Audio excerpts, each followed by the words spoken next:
అయితే మీరు అన్నట్టు రష్యా పైన కోపంతోనే ఇలాంటి వ్యాఖ్యలు చేశారని ఇందాక అన్నారు.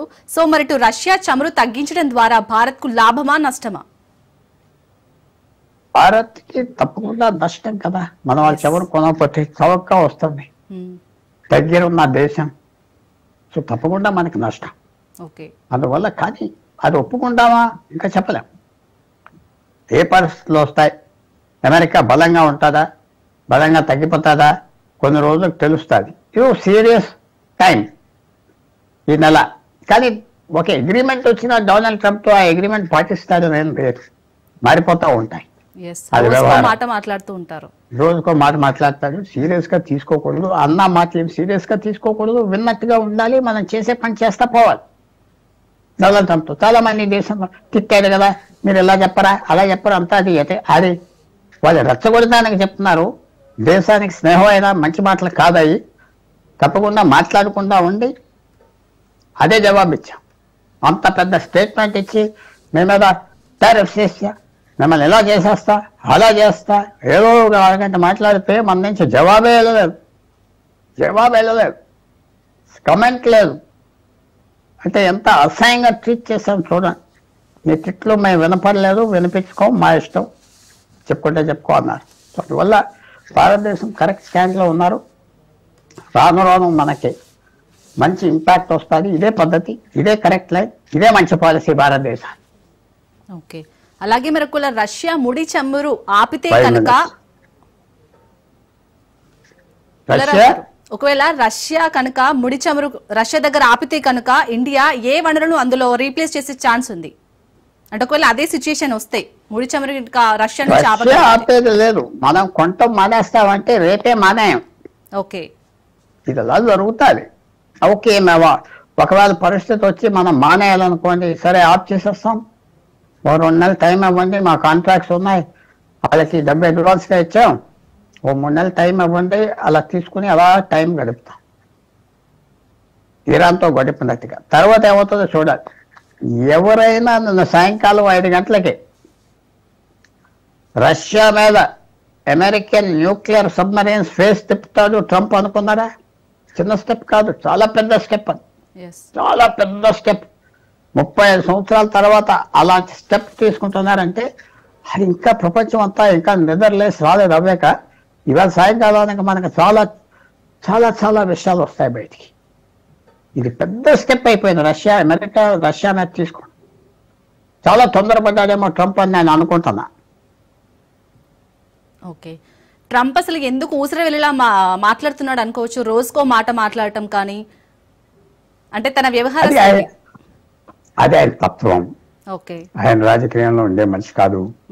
20-30 సంవత్సరాలు మీడియాలో పెద్ద స్టార్ గా వచ్చాడు. దేశానికి అధ్యక్షుడిగా ఉండి కూడా ఇలా మాట్లాడి పట్టించుకోకలేదు. అధ్యక్షుడిగా అవ్వాడు, కొన్ని కారణాలకు అవ్వాడు. ఆ కారణాలు ఆ పని చేస్తున్నాడు. ఆ దేశానికి ఆయన మంచిది ఏమనుకున్నాడు అది చేస్తున్నాడు. అలా ఎంతవరకు అంటే మనకి ఇబ్బంది రాకూడదు.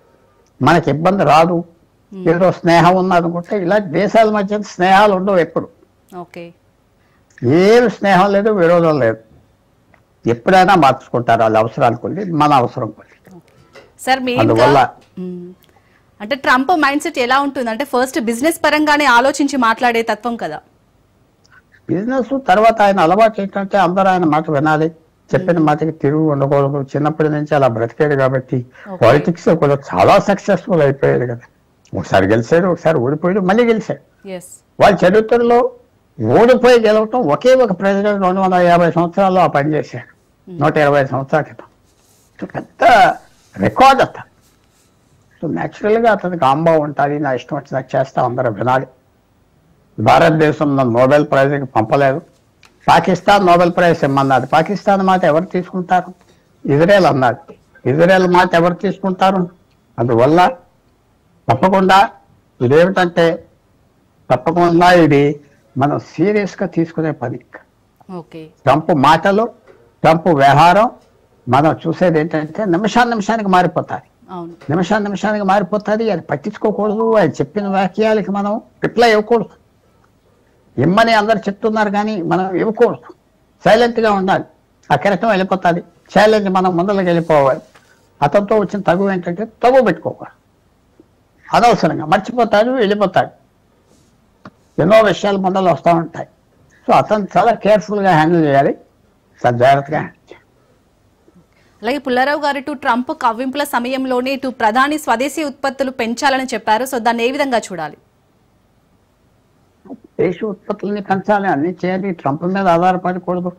ఒకవేళ అమెరికాతో కొన్ని నెలలు సంవత్సరం మనకి వ్యాపారం బాగుపోతే ఇంకో చోట వ్యాపారం చేసుకోవాలి, మన ఎక్స్పోర్ట్స్ పంపాలి, అది చూసుకుంటా పోవాలి. ఆగిపోదు కదా ప్రపంచం. ట్రంప్ అడ్డం వచ్చే కదా భారతదేశం ఆగిపోదు కదా. ట్రంప్ ఏదో సాయం చేయట్లేదు, అమెరికా మనకు సంబంధం మంచిది లేకపోతే ఇప్పుడు మంచి సంబంధం ఉండేది కాదు. 10 సంవత్సరాలు బట్టి 5 సంవత్సరాలు బట్టి మంచి సంబంధాలు ఉన్నాయి. మనకి ఎప్పుడు వ్యతిరేకంగా అమెరికా యూరోప్ పనిచేశారు, పాకిస్తాన్ రెచ్చగొట్టి వాళ్ళెవరు చైనా తరఫున ఉన్నారు. ఈ 5-10 సంవత్సరాలు బట్టి కొద్దిగా మెత్తపడ్డారు. సో భారతదేశానికి ఇది కొత్త పరిస్థితి కాదు, చాలా పాత పరిస్థితి. ఇది ఎలా డీల్ చేయాలో తెలుస్తారు, సమయం పడుతుంది. ఆఖరి మాట మనమే సాధిస్తాం, ఎందుకంటే లోనం మేము అన్నీ ఒప్పుకుంటాం, వ్యవసాయానికి ఒప్పుకోం, దానికి ఒప్పుకోం, దీనికి ఒప్పుకోం, చేసే పని చేసుకోని అని చెప్పేస్తారా. కానీ పొలిటికల్గా డిప్లొమాటిక్గా మేము అన్ని ప్రయత్నాలు చేస్తాం మంచి సంబంధం కోసం, అది చెప్పారు. మనం అలా చెప్తా పోవాలి. ఇది తెగించుకోకూడదు, తెగించుకోకుండా ముందలే వెళ్తూ ఉండాలి, రోజు ఎదురు చూడాలి. ఏమన్నాడు జవాబు చెప్పకూడదు, పేరు ఎత్తకూడదు, ముందలకెళ్ళాలి. భారతదేశంలో కొంతమంది రాజకీయ తిట్టండి, చెప్పండి, ట్రంప్ అయితే ఇదే ఎంత చిల్లర మాటలు, దేశానికి ద్రోహే చెప్తున్నారని కూడా మనం భావించాం. ఎందుకంటే మనం ఎన్నో అవసరాలు మనతో అమెరికాకు ఉన్నాయి, అమెరికా మనకు చాలా అవసరం. అందువల్ల వాళ్ళతో స్నేహం సింపుల్గా పాస్ చేసుకోకూడదు, పాస్ చేసుకోకుండా ముందరికి వెళ్ళిపోవాలి.